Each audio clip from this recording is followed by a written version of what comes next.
17. They break away. Flora Bermuda out well with Big Mojo, and also up the centre of the track, Rage of Bambi is showing bright speed. Diligent Harry didn't break as well as normal. Lazat's right up there early in the red cap, right far side, Inisherin. So Inisherin far side, time for Sandals, Ain't Nobody. Sayat Darian is over there as well. Lazat leads the group up the centre with James Is Delight, tracked by Sky Majesty, Diligent Harry, Anaf, and Run to Freedom. Breakaway group near side with Rage of Bambi at its head, with Big Mojo, no half measures. And then behind these, Flora Bermuda and company with Kind of Blue, and also in that bunch is My Mate Alfie, wide across the course. Rage of Bambi left-hand side, Lazat in the centre, far side Inisherin are the front trio. Lazat just being shaken up. Sky Majesty begins to improve. Run to Freedom, near side Kind of Blue looking for a way through. Flora Bermuda as well. Lazat being besieged by Rage of Bambi. Far side, time for Sandals with Inisherin. Near side Big Mojo, Kind of Blue looking for a way through. Over on the far side, time for Sandals. Rage of Bambi's always in the firing line. Lazat, Sky Majesty, Big Mojo and Kind of Blue.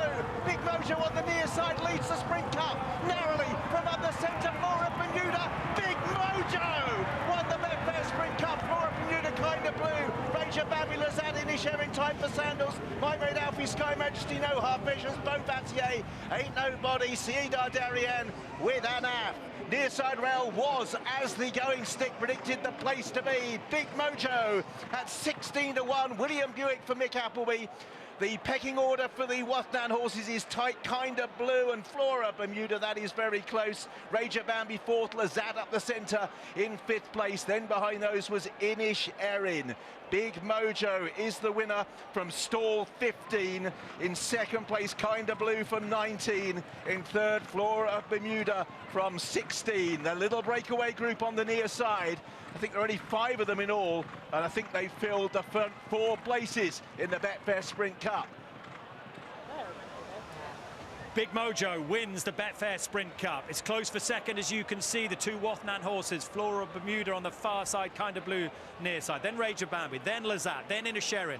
Time for Sandals threatened on the far side, then Sky Majesty, and then the rest. But it's Big Mojo's day. A second win in the race for William Buick, a second Group 1 for Mick Appleby. First it was Big Evs, now Leona, Big Mojo.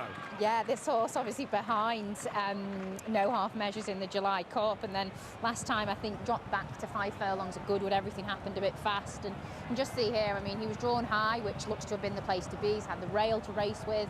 We'll give him a lovely ride though, really kind of patient, just got the nice lead from the burgundy colours there. Rage of Bambi obviously went forward. I think the one thing here, Cheska, by the looks of things, the only horse that's actually got involved from any distance back, I think, was Flora Bermuda. Everything else, those first 3 were all pretty prominent earlier. Yes, but I think, like Richard pointed out, I think the draws had a big part to play here, because the winner coming from 15, the second from 19, the third from 16, the fourth from 13. And I think that's really helped on the slightly drier ground up against the stand-side rail. Taking nothing away from the winner, Big Mojo, he was second in the July Cup. He's often showed a great level of ability, and he's taken a good while to pull up for William Buick. Once he got into top gear, he was really rolling, and a great win there for Mick Appleby as well. He's halfway down the M6 at the minute, Big Mojo. Full of beans. Very tight for second. Mick Appleby on the left there. Fantastic. The owners are here. They've had such a ride with Big Evs and now Big Mojo. RP Racing. And now they turn round and Will and Big Mojo make their way back. No excuses for the favourite?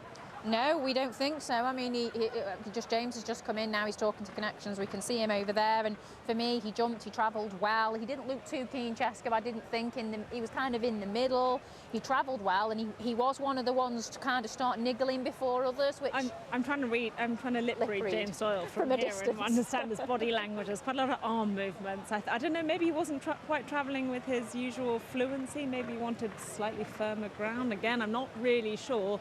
But yeah, he looked to be one of the first ones off the bridle. Yeah. Maybe it would have helped him to be drawn a little bit higher, but there he is in the centre. He runs on to finish Yeah, but I mean, fifth. like Flora Bermuda's flown past him in the closing stages on the same part of the track, so you have to just assume he has been disappointing, don't you?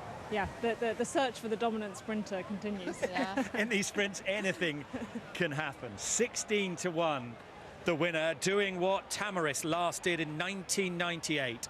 second at the July Cup, comes and wins the Sprint Cup, and maybe it'll be Ascot next on Champions Day, when again anything might happen. Kind of Blue's run really well in second. Flora Bermuda got away well this time and runs well again on the big stage. Yeah, that's an encouraging sign that she got away well, despite not looking all that keen to load early. But she's one of those, isn't she? We always say, oh, knocking on the door of a big win, isn't she? She's always thereabouts. And look, the way these races are playing out, maybe she will get her big win before the season's out. But good from her. Rage of Bambi must have been a pretty big price as well, finishing in fourth. Yeah. Kind of Blue has been called second. Kind of Blue finishes in second. Flora of Bermuda in third. And Rage of Bambi for Hot to Trots run a screamer.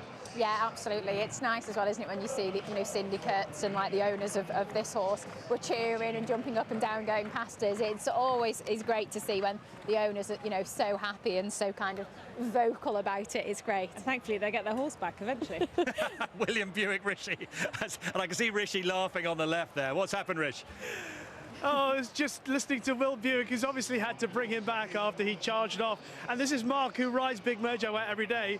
And Will Buick's first words were to Mark, "You ride him every day?" Mark said yes. And Will said, "You must be a very strong man." Well done. Thank you. No, fantastic, great. Hardest job was getting him to the start and pulling him up. Just a real sprint. He's got 2 speeds.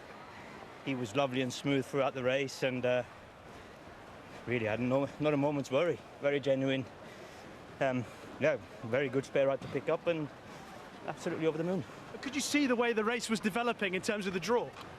Yeah, I thought it would develop middle to stand side, and as it worked out, we ended up under the stand rail. Got a nice toe into the race till about halfway, and then off he went, made his own way home. So.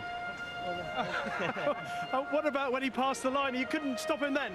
No, I knew when we crossed the road, I thought, it's going to be a job getting him back. But he's just so genuine and clearly had more left in the tank. Well, let's have a word with Mark. Well done, congratulations, Mark. And what about the way this horse behaves? On the track, like Will just said, takes a bit of stopping. At home, he's a good rider. Good rider at home, but yeah, I think on the track. He's a bit shy from the camera. I'll leave him with you. Well done.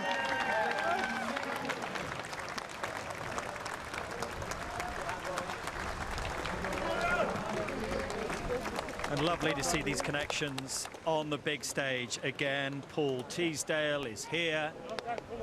Mick Appleby wins his first domestic Group 1 victory in America with Big Evs. Now a second Group 1. There's Paul, the owner, on the left there. Should we watch the race from the start, team? And we can pick out Flora of Bermuda here.